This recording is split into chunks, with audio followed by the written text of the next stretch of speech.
भगवान के अद्भुत अनंत चरित्र हैं। प्रभु अनंत, हरि कथा अनंता। परीक्षित जी कहते हैं सुखदेव जी महाराज से, भगवान का नाम तो दीन बंधु है, तो भगवान ने कभी दीन को भी बंधु बनाया कि नहीं? ऐसा पावन चरित्र कोई होवे तो सुनाइए। सुखदेव जी को सुदामा जी की याद आई, तो सुदामा जी का परिचय देने लग गए। सुनिए परीक्षित, एक ऐसा ही प्रसंग मैं तुम्हें सुनाता हूं। कृष्णस्यासि सखा कश्चित् ब्रह्मणो ब्रह्मवित्तमः विरक्त इंद्रियार्थेषु प्रशांतात्मा जितेन्द्रियः। है परीक्षित, श्री सुदामा जी महाराज द्वारकानाथ श्री कृष्ण के मित्र हैं, ब्राह्मण हैं, और सिर्फ ब्राह्मण ही नहीं है, ब्रह्मवित्तमः, ब्रह्मवेत्ताओं में भी अग्रणीय है।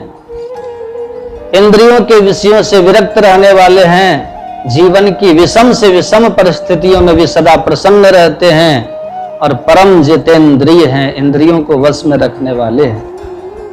पर इनकी जो धर्म पत्नी है वो बेचारी थोड़ी सी दरिद्र है, सुशीला देवी नाम है। पत्नी को दरिद्र क्यों कह दिया भाई? पतिदेव डॉक्टर हो तो देवी जी अपने आप ही डॉक्टरनी कहलाने लगती है। पतिदेव पंडित जी हो तो देवी पंडितानी, पतिदेव मास्टर हो तो देवी जी मास्टरनी, अब पतिदेव डाकिया हो तो अब घर में जाके लगा लीजिएगा हिसाब, समझ लीजिए। तो कई डिग्रियां ऐसी हैं जो पतिदेव के सहारे देवी जी को अपने आप मिल जाती है डिग्रियां। पर यहां पर सुदामा जी को तो बड़ा लंबा चौड़ा विशेषताओं से विभूषित किया और सुशीला को दरिद्रा कह दिया। क्यों? क्योंकि सुखदेव जी की दृष्टि में दरिद्र वह है जो अपने जीवन में असंतुष्ट रहता है, जिसकी तृष्णा बढ़ी हो, वही दरिद्र है। तो सुखदेव जी की दृष्टि में सुशीला दरिद्र इसलिए क्योंकि उसके मन में धन की कामना बनी रहती है, और सुदामा जी पर कुछ भी नहीं है, और उन्हें चाहिए भी कुछ नहीं, चाहते भी कुछ नहीं है। देखिए, भिखारी में और भिक्षुक में अंतर है। क्या अंतर है? भिक्षुक तो साधु होता है, साधु संत भिक्षुक कहलाते हैं। जब तीव्र भूख लगती है तो भिक्षा मांगने किसी के दरवाजे पे पहुंचते हैं, आवाज लग गई, जो मिल गया सो पा लिया, पा करके पेट भर लिया, जैसी आराम मस्त, अब आगे नहीं चाहिए कुछ। आज भी ऐसे ऐसे साधु हैं जिनकी भिक्षा यदि आप कराना चाहें तो 1 साल पहले नंबर नहीं लगेगा, सालों साल भिक्षा बुक रहती है। आज की भिक्षा उनके, आज की भिक्षा उनके, तारीख के हिसाब से। लोग तरसते हैं कि महाराज जी की भिक्षा कराने का हमें सौभाग्य मिले, और हर किसी की वो भिक्षा लेते भी नहीं, स्वीकार भी नहीं करते। पूछेंगे तुम्हारा कारोबार क्या है, तब क्या काम करते हो, यदि गलत काम करते हो तो आपकी भिक्षा वो स्वीकार ही नहीं करेंगे।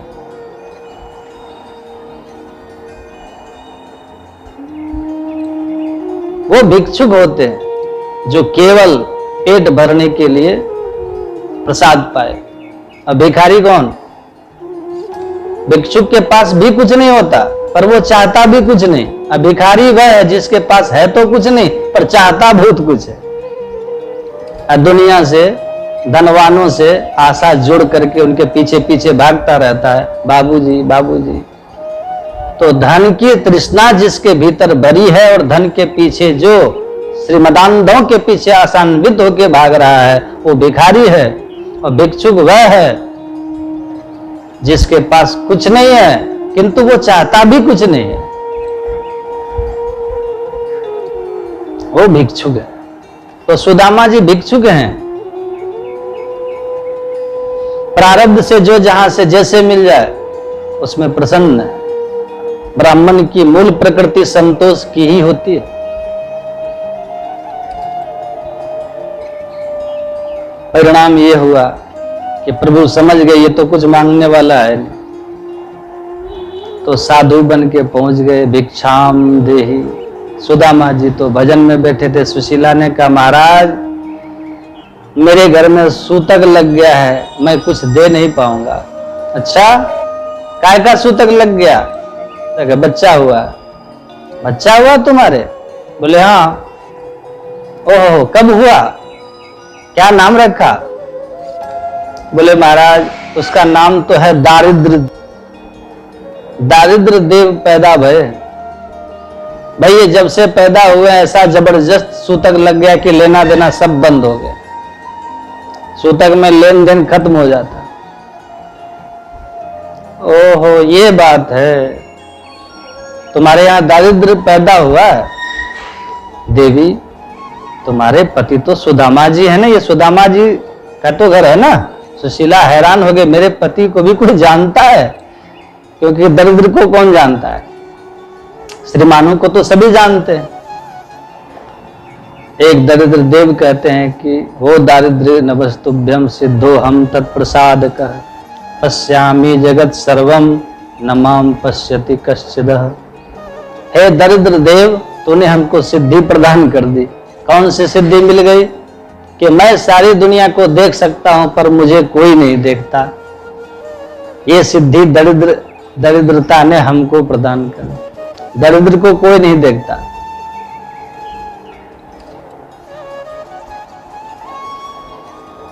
तो सुशीला हैरान होके बोली आप जानते हो उन्हें? साधु बोला हम तब से जानते हैं जब से वो श्री कृष्ण के साथ पढ़ते थे गुरुकुल में सांदीपनी मुनि महाराज के यहाँ। अब तो और आश्चर्य हो गया। क्या कह रहे हो आप? मेरे स्वामी जी द्वारकानाथ कृष्ण के सखा हैं? बोले हाँ। तुम्हें बताया नहीं कभी? नहीं मुझे तो कभी सुनने में नहीं आया, ना उन्होंने चर्चा करी। अरे तो पूछ लेना, हम झूठ नहीं बोलते। पर मेरी बात एक और सुन लो देवी जी, यदि तुमने अपने पति को द्वारकानाथ के पास भेज दिया तो हमेशा के लिए तुम्हारा दारिद्र घर छोड़ के भाग जाएगा। और यूं कह के वो साधु तो चला गया। सुशीला स्तब्ध रह गई। सुदामा जी को प्रणाम करके जाके पूछ बैठी, स्वामी ऐसा सुना है कि द्वारकानाथ कृष्ण आपके मित्र हैं? हैरान हो गए सुदामा जी। अरे तुझे किसने बताया? बोले जिसने भी बताया, पर बात सही है कि नहीं ये बताओ। बोले देवी बात तो बिल्कुल सही है। बोले धन्य है प्रभु, आज तक आपने मुझे नहीं बताई ये बात। बोले देवी मैं किसी को नहीं बताता, क्योंकि जिसे बताऊंगा कोई विश्वास ही नहीं करेगा। कहां हम कहां वो, मैं कहूंगा तो मुझे पागल कहेगा, तो फायदा क्या? अरे महाराज और कोई विश्वास करे ना करे, पर मैं तो आप पर विश्वास करती हूँ, मुझे तो बताते कम से कम। खैर जो हुआ सो हुआ, छोड़ो। अब मेरा एक निवेदन सुन लो महाराज, आपको अपने मित्र का दर्शन करने द्वारका जाना है, और ये पक्की बात है जाना पड़ेगा। तो सुदामा जी के मन में तो और उमंग उठने लगी। बचपन का मित्र है, हम लोग साथ साथ पढ़ते थे, खेलते थे, इतने बरसों बाद मिलेंगे, कितना आनंद आएगा। ब्राह्मणी खुद कह रही है तो मौका बहुत जोरदार है। वैसे तो जाने नहीं देती कहीं, वैसे भी डर लगता है इसको, पर खुद कह रही है चली जाओ तो मौका तो फायदा उठाना चाहिए। अच्छा ठीक है ब्राह्मणी, वैसे तो मेरा मन नहीं था, तू कह रहे तो मैं चला जाऊंगा। खुश हो गई सुशीला। तो कब जाओगे? बोले जब तू कहेगी। तो अभी चले जाओ, सुबह से शीघ्रम। अच्छा तो ठीक है मैं तो चला जाऊंगा, पर एक बात बता वहां क्या लेके जाऊंगा? कृष्ण साधारण नहीं है, वो द्वारका का राजा है, द्वारकाधीश है। महापुरुषों के यहाँ खाली हाथ नहीं जाया करते, कुछ न कुछ लेके जाना चाहिए ना। सुशीला बोली रुकिए रुकिए, मैं कुछ प्रबंध करती हूँ। घर में तो कुछ था ही नहीं, अन्न का दाना नहीं। भाग करके गई। या चित्वा चतुरो मुष्टीन विप्रान पृथकुतंडुलान चैल खंडेन तान बद्ध्वा भरत्रे प्राधादुपायनम। 4 ब्राह्मणियों के घर जाकर के एक एक मुट्ठी चावल मांग लाई, पुराने वस्त्र के टुकड़े में बांध करके सौंप दिया सुदामा जी। महाराज यही तुच्छ भेंट है, और हमने सुना है ब्रह्मण्यस्य शरण्यश्च श्री द्वारकानाथ बड़े ब्राह्मण भक्त हैं और शरणागत वत्सल हैं। आप यही भेंट दोगे, उसी में वो खुश हो जाएंगे, स्वीकार कर लेंगे। वो दीन बंधु कहलाते हैं ना। पर जब भी आप उसे मिलो, मौका मिले, तो एक छोटी सी बात मेरी भी कह देना।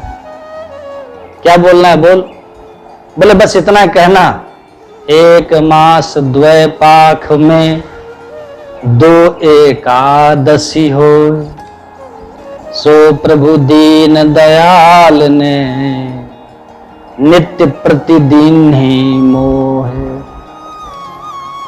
हे दीन बंधु, आपके सभी भक्त वैष्णव महीने में 2 बार एकादशी का व्रत करते हैं और मेरे ऊपर तो ऐसी कृपा है आपकी कि 12 मास एकादशी ही बनी रहती है। थोड़े से शब्दों में सुशीला ने अपनी मनस्थिति का वर्णन कर दिया। सुदामा जी बोले हाँ हाँ, मौका मिलेगा तो तेरी बात भी मैं कह दूंगा। और यूं कह के चल दिए, बगल में पोटरी दबा ली। चलते चलते बेचारे थक गए तो किसी वृक्ष की छांव में थोड़ी देर के लिए सो गए। प्रभु ने ऐसी लीला रचाई कि उठा के सुदामा जी को अपने दिव्य द्वारका में ही सुला दिया। प्रभु का सिद्धांत है, जो तू आवे एक पग, मैं आऊं पग 60। निद्रा भग्न हुई सुदामा जी, जगे, चारों तरफ देखा तो बड़े भव्य भव्य प्रासाद भवन देख करके घबरा गए। अरे ये कौन सो शहर आ गए हो भाई? एक राहगीर को आते देखा तो पूछ दिया, भैया जी राम राम, बता सको यहां से द्वारका कितनी दूर होगी?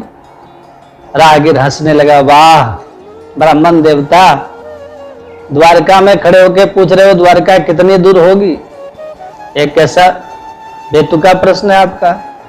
आपको ये द्वारका नजर नहीं आ रही है क्या? अरे भैया ये द्वारका है। बोले हाँ बाबा यही द्वारका है। गजब है गए भाई, हमें तो ऐसा लगे जैसे हम सपनों देख रहे हो।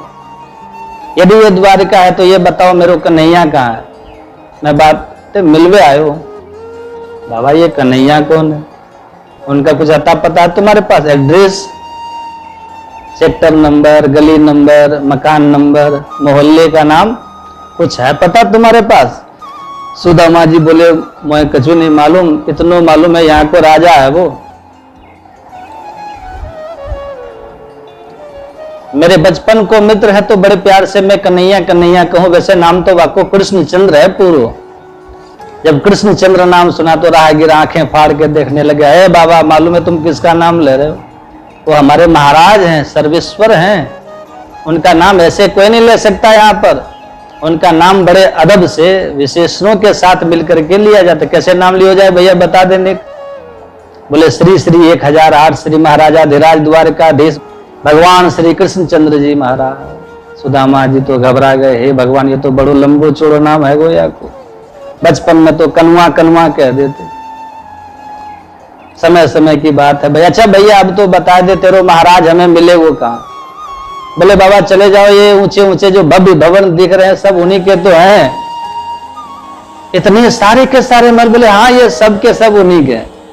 राहगीर की तो चलता बना, पर सुदामा जी मन में थोड़े घबराए गए। भाई इतने सारे महल, इतनो बड़ो राजा, हमारो नाम हो भूल गए होगो, अब तक तो पहचान पाएगो कि नहीं? चलो आ गए हैं तो एक बार मिलेंगे तो जरूर, जो होगा देखा जाएगा। हिम्मत करके रुक्मणी के महल में घुस गए।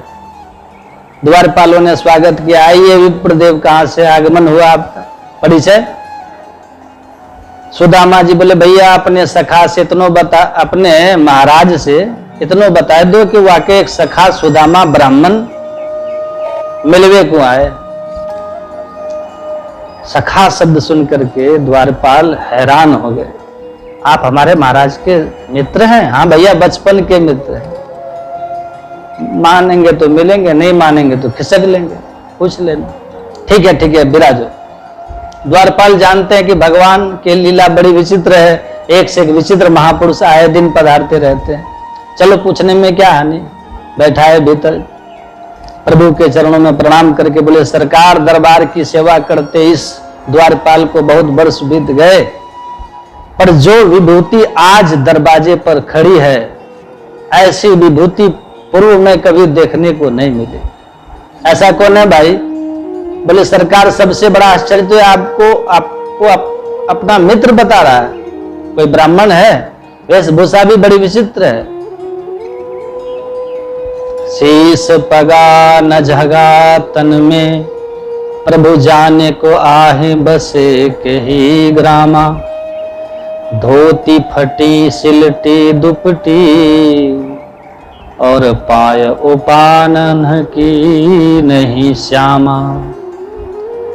द्वार खड़ो द्विज दुर्बल देख, रहो चक सो वसुधा भिरामा। पूछत दीन दयाल को धाम, बतावत आपनो नाम सुदामा।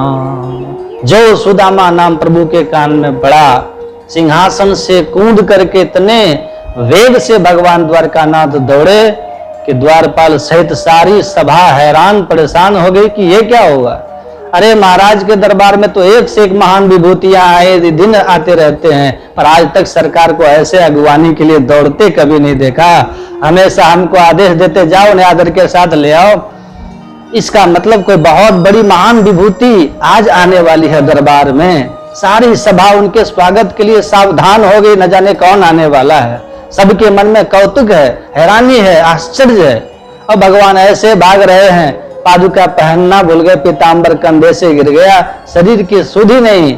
और उधर दरवाजे 7 जोड़ी पार प्रथम द्वार पर सुदामा जी मन में खड़े खड़े घबरा रहे हैं। न जाने नाम याद होगो कि नहीं, पहचान पाएगो कि नहीं, नहीं पहचान पाए तो क्या होगो। अनेक संकल्प विकल्प उनके भीतर चल रही है। अब भागते भागते जो सुदामा जी पर दूर से द्वारकानाथ की दृष्टि पड़ी, वेग से दौड़ करके भाग करके सुदामा जी को दोनों भुजाओं से उठा करके अपने हृदय से लगा लिया। बोल दीन बंधु भगवान की जय। दोनों मित्र एक दूसरे के कंठ लग करके इतने आनंद विभोर हो गए कि दोनों का ही कंठ अवरुद्ध हो गया, दोनों के नेत्र सजल हो गए, दोनों का शरीर रोमांचित है। कोई किसी से कुछ बोल भी नहीं सका और हाथ पकड़ के बोले आदर के साथ भगवान सुदामा जी को भवन के भीतर ले आए। सभा में जब प्रवेश किया, सारी सभा स्तब्ध रह गई, क्योंकि जिस ढंग से प्रभु दौड़े थे उस ढंग से अनेक प्रकार की कल्पनाएं हो रही थी कि आने वाली विभूति कैसी महान होगी। पर आने वाली विभूति ऐसी होगी ये किसी ने सपने में नहीं सोचा। पैरों में जूते चप्पल नहीं, तन पे ठीक से कपड़े नहीं, सिर पर पगड़ी नहीं। और आश्चर्य तो तब हुआ जब हाथ पकड़ के भगवान ने अपने निज सिंहासन पर सुदामा जी को विराजमान कर दिया और स्वयं सुदामा जी के चरणों में बैठ गए। रुक्मिणी आश्चर्य बड़ी आंखों से देख रहे हैं, ये अवधूत कौन है जिसे अपने पद पर बैठा दिया प्रभु ने। भगवान ने तुरंत रुक्मिणी की मनस्थिति को समझा, आंखों से इशारा किया, शीघ्र जाओ देवी, इस महापुरुष के चरण धोने के लिए जल लेके आओ। अब रुक्मिणी भागी भवन में, मन में सोच गई हो न हो ये विभूति कोई बहुत ही बड़ी है, क्योंकि दास दासियों को जो आदेश दिया जाता है दरबार में, पट्ट महिषी को आदेश दिया है, इसका मतलब ये साधारण कोई महापुरुष नहीं है। रुक्मिणी स्वयं भागी जल लाने को। अब भगवान बैठ गए चरणों में, पीताम्बर उठा लिया और चरणों में लगी सुदामा जी की जो धूल थी, पीताम्बर से धीरे धीरे धूल झाड़ने लग गए। चरणों के धूल झाड़ते भगवान का हाथ सुदामा जी के तलवे पे गया, तलवा सहलाने लगे भगवान। हाथ में कुछ चुभा तो ध्यान से देखा, एक नहीं अनेक कांटे चुभे हुए हैं, जो चुभ करके पैरों में ही टूट गए। सुदामा जी को होश ही नहीं। भगवान एक एक करके कांटा निकालने लगे तो कांटे के साथ रक्त भी निकल पड़ता है। ऐसे रक्त रंजित सुदामा जी के चरणों की हालत देखकर भगवान द्वारकाधीश इतने द्रवित हुए कि जब तक रुक्मिणी भीतर से जल लाती तब तक गोविंद के दोनों युगल नयनों से निरंतर जल की धारा प्रवाहित होने लगी। गंगा यमुना की धारा इतनी बही कि सुदामा जी के दोनों चरण उस नेत्र जल से ही सर्वथा प्रक्षालित हो गई। ऐसे विहाल विवाइन सो पग कंटक जाल लगे पुनि जोए। हाय महा दुख पायो सखा, तुम आए ते न किते दिन खोए। देख सुदामा की दीन दशा, करुणा करके करुणा निधि रोए। पानी परात को हाथ छू नहीं, नैनन के जल सो पग धोए। प्रीतो विंचयन बिंदु नेत्राभ्याम पुष्करीक्षण। सुखदेव जी कहते हैं अविरल जलधारा नैनों से बही, चरण धुल गए, रुक्मणी जल लेके पहुंची तो यह दृश्य देख करके अवाक रह गई।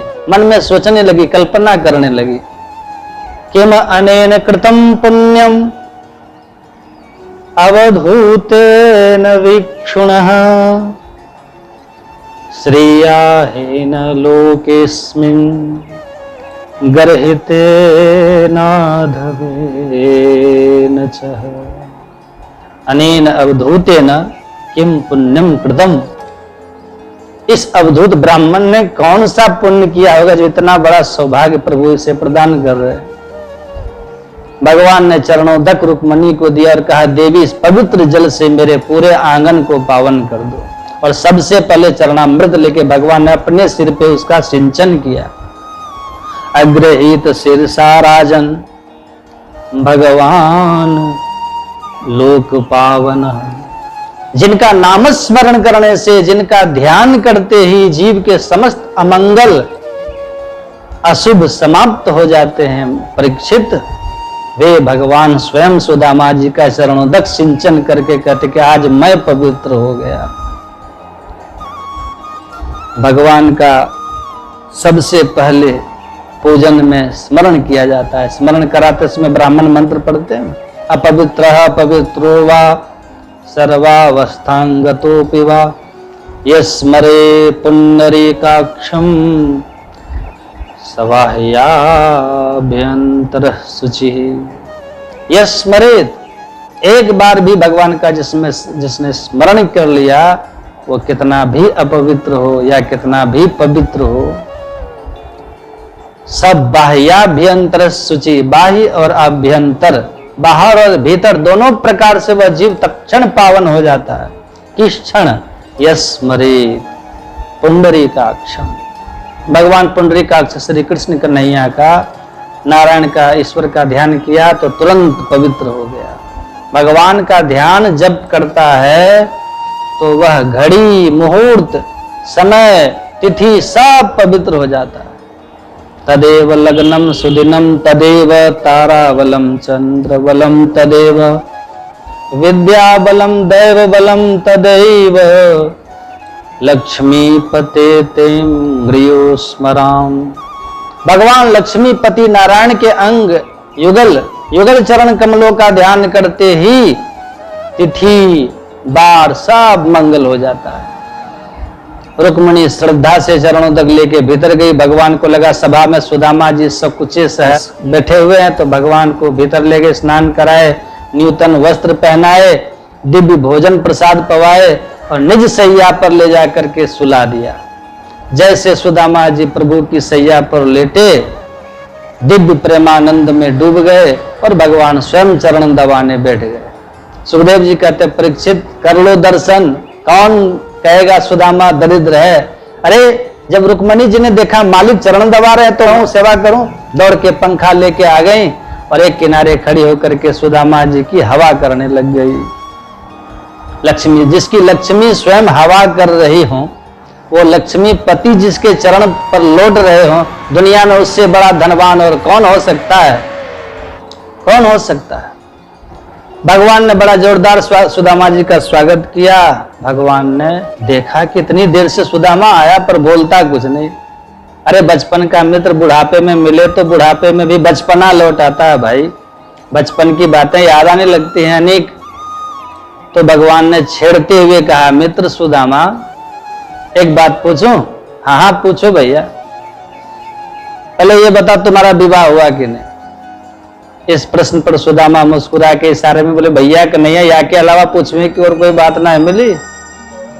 भगवान बोले इसलिए पूछना पड़ रहा है कि तू बचपन से बाबा बैरागियों की ही बातें बहुत करते थे, कहीं बाबा जी तो नहीं बन गए।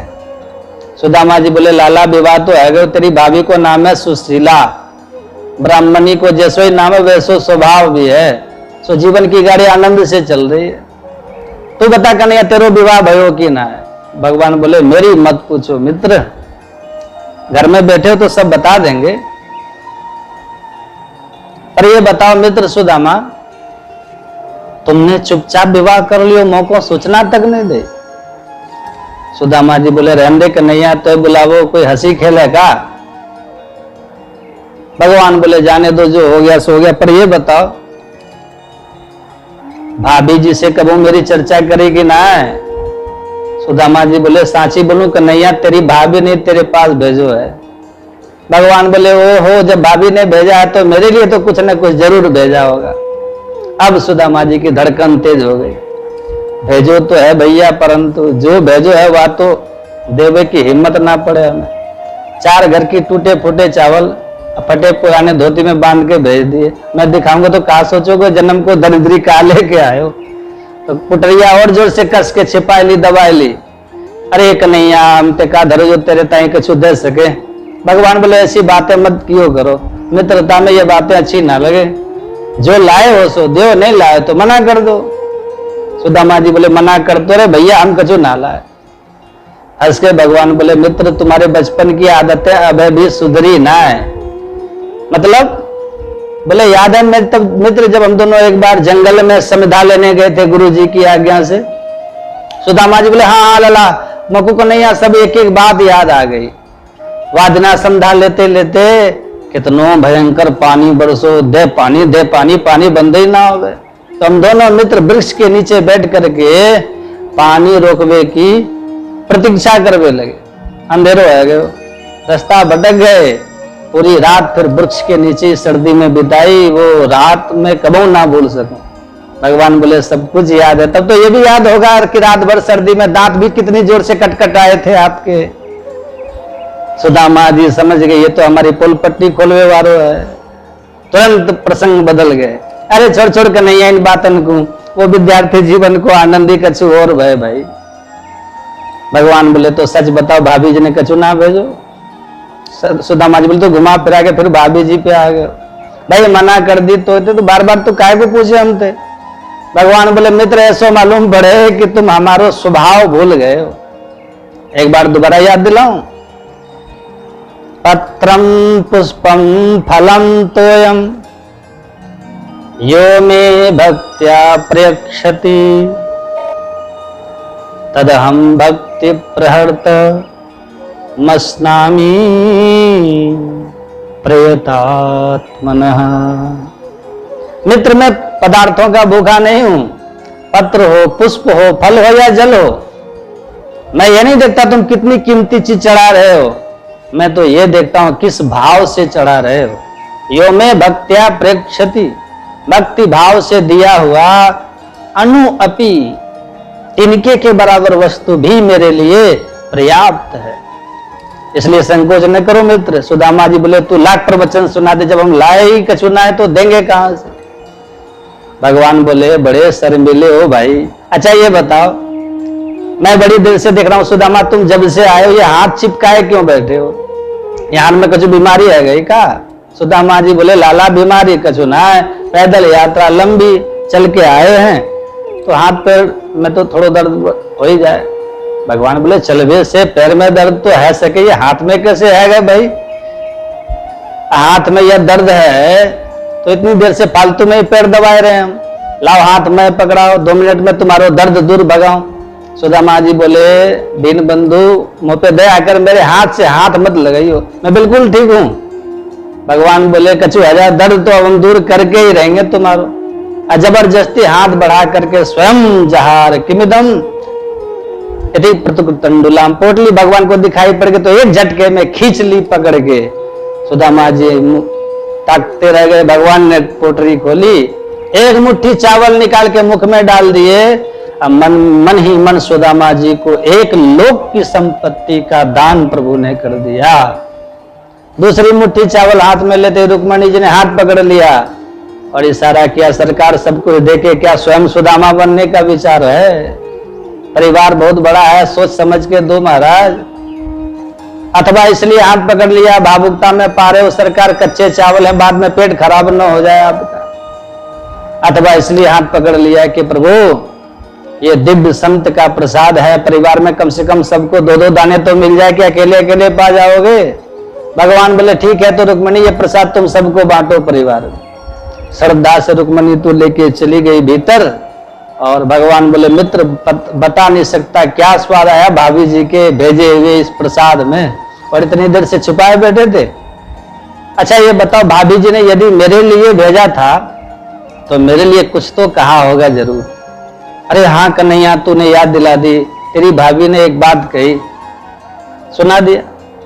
1 मास 2 पाख में 2 एकादशी हो, सो प्रभु दीन दयाल ने नित्य प्रतिदिन ही मोह। समझ गए प्रभु सुनकर, और आंख बंद करके पल भर में प्रभु ने उत्तर पहुंचा दिया भाभी जी के पास। होनी सी तो है गई, फिर नहीं ऐसी हो, भाभी तेरे भवन में नित्य द्वादशी हो। बोल दिन बंधु भगवान की जय। क्या कर दिया कमाल, सुदामा जी को पता भी नहीं चला। और सुदामा जी प्रसन्न बदल के बोले कन्हैया तू मेरे घर की छोड़ो, अपनी बोल। भगवान बोले पूछो क्या बताएं? बोले पहले ये बता तेरो विवाह भयो कि ना है?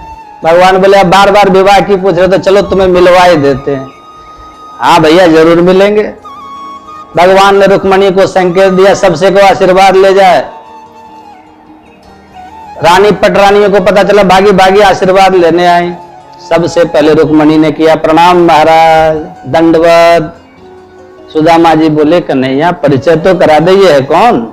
भगवान बोले यही है हमारी धर्म पत्नी जी। बोले ओहो सौभाग्यवती भव, पुत्रवती भव, पति प्रिया भव, ढेर सारे आशीर्वाद दे दिए।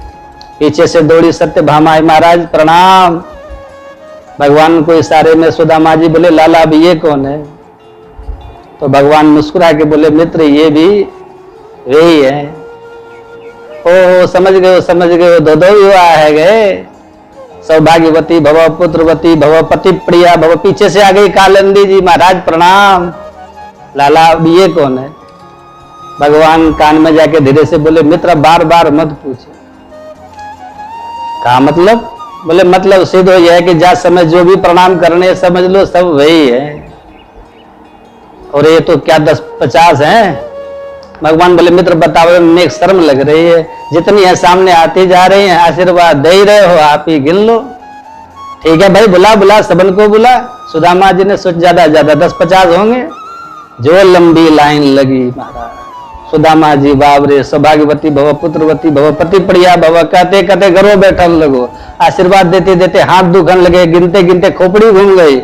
1000, 2000, 4000 कब तक गिने। सौभाग्यवती भव कहना भी भारी पड़ गया। जल्दी में भव भव भव भव, फटाफट आशीर्वाद। संख्या 5000 पूरी होगी तो घबरा के बोले लाला अब कितनी और बाकी हैं? भगवान बोले गिने जाओ, अबे तो आधी हो ना भाई। अब आश्चर्यचकित हो गए।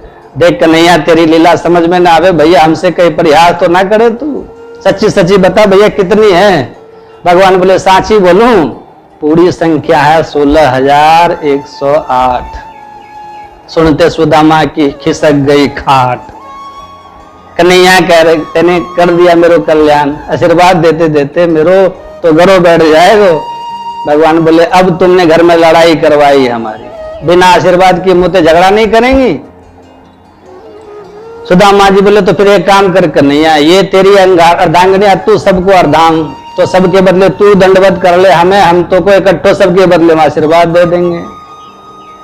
अरे इस प्रकार से सब रानी पटरानियों के साथ प्रभु ने सुदामा जी को प्रणाम किया, आशीर्वाद लिया। सुदामा जी एकांत में हाथ पकड़ के बोले कि कन्हैया, मैंने विवाह किया तो ना बुलाया तो तूने उलानो सुनाई दियो भैया, तेने हजारन विवाह में एक बार मोह को याद ना कियो, एक मैं भूल कर दूसरे में बुला ले तो। भगवान हंस के बोले, मित्र मेरे विवाह की तारीख पक्की होती तो मेरे घर में सबसे पहले आप ही आते, और तारीख काव की पक्की ना भाई, जब भाई चटपट विवाह ही भयो। सुन सुन के सुदामा जी खूब हंसे। दोनों मित्र बड़े प्रेम से रात भर गपशप किए। सवेरा होते लपटिया उठा के सुदामा जी नहा धो के चल दिए। न भगवान ने रोका न टोका। सुदामा जी बोले, लाला तेरी भाभी राह देख रही होगी, मैं चलूंगा। भगवान तुरंत विदा कर दिए। अब सुदामा जी चल तो जा रहे हैं, चलते सोच रहे हैं कि स्वागत तो बड़ो जोरदार कियो, लेवे देवरी बात कछु ना करी, जैसे ही आए वैसे ही चले। अब ब्राह्मणी टुकुर टुकुर घर के दरवाजे पर बैठी देख रही, कहा माल लेके आ रहे हैं राजा थे मिलके। बेचारी को बहुत बुरा लगेगा। अरे कछु ना तो एक ढंग की साड़ी धोती कछु देते, कम से कम ब्राह्मणी तो खुश रह जाती, और मांगवे की तो आदत ना है। चलते चलते सोच विचार के बोले, कन्हैया तू मेरे संग पैदल पैदल ऐसे कहां तक जाएगा, जा आराम कर, मैं धीरे धीरे घर पहुंच जाऊंगा। भगवान बोले, जो आ गया। तो कन्हैया फिर मैं चलूं अब? भगवान बोले, मैं कैसे कह सकूं। तो लाला ये और बता दे, तूने भाभी को समाचार पूछो ना, अब जाते भाभी तेरो समाचार पूछेगी तो तेरी भाभी से क्या बोल दूं ये तो बता। भगवान बोले, अरे हम तो भूल ही गए, ध्यान से भाभी जी से मेरी राम राम बोल दियो। सुदामा जी बोले, ये कोई समाचार है? अरे राम राम राजी खुशी तो तुम ना बोल तो तभी बोल देते, बस कोई खास विशेष बात हो तो बता। भगवान बोले, विशेष बात यह है कि दोबारा जब भी द्वारका में पधारो तो अब की बार भाभी जी संग में जरूर आनी चाहिए, अकेले अकेले मत आइयो। सुदामा जी समझ गए कि है गई विदाई, अब बार बार कहवे से कोई फायदा नहीं, चलो भैया मिलेंगे, भगवान ने चाहा तो फिर मिलेंगे, कह के चल दिए। अब मन में सोचते जा रहे, क्या कहा मेरे जैसा दीनहीन महादरिद्र, कहा साक्षात श्रीपति द्वारकाधीश, नाम सुनते कैसा दौड़ के आया, कैसे मुझे गले लगाया, इससे बड़ी संपत्ति और क्या चाहिए मेरे को। धन नहीं दिया कोई बात नहीं, मुझे तो लगता है इसलिए धन नहीं दिया, किसी को सम्मान और संपत्ति दोनों एक साथ मिल जाए तो निश्चित बुद्धि खराब हो जाती है, क्योंकि दोनों में से एक को पचाना बड़ा मुश्किल होता है। किसी को बहुत आदर सम्मान मिलने लग जाए तो खोपड़ी खराब हो जाती है, और आदर सम्मान के साथ साथ धन संपत्ति और मिल जाए तो बिल्कुल ही बुद्धि खराब हो जाएगी। प्रभु ने यही सब सोच करके मुझे धन से दूर रखा, पहले सम्मान तो पचा ले, धन तो दे देंगे सारे बाद में। और सबसे ज्यादा बुद्धि तो धन से ही खराब होती, इसलिए कन्हैया ने धन नहीं दिया, बड़ा अच्छा किया। ये विचार सुदामा जी के भीतर चल रहे हैं। और जैसे ही आए तो जहां झोंपड़ी थी वहां इतना विशाल भव्य भवन देखा कि भौचक के रह गए, भगवान ये महल कौन को बन गए मेरी जगह पर, मेरी झोपड़ी तोड़वा दी, अपना महल बनवा ली, काऊ राजा ने। चलो झोपड़ी कहीं तो गई, पर पंडितानी कहाँ चली गई, अब ब्राह्मणी कहाँ ढूंढ में जाऊं, कहाँ रोती फिर रहोगी बेचारी, कौन से पूछूं, महल के चक्कर काटवे लगे, हिम्मत ना पड़े कौन से पूछा जाए। दास दासियों ने सुदामा जी की दशा देखी, महारानी को सूचना किया, महारानी देखो ये ब्राह्मण कितनी देर से चक्कर काट रहा है। सुशीला ने जब अट्टालिका से झांक कर देखा सुदामा जी को तो देखते ही उछल पड़ी आनंद में, चलो चलो स्वागत की तैयारी करो, मेरे स्वामी जी पधारे हैं। 16 श्रृंगार किए सुशीला स्वर्ण थाल में आरती सजाए छमछम करती दास दासियों से घिरी चल पड़ी। सेवक जय जयकार बोलने लगे, बोल सुदामा महाराज की जय।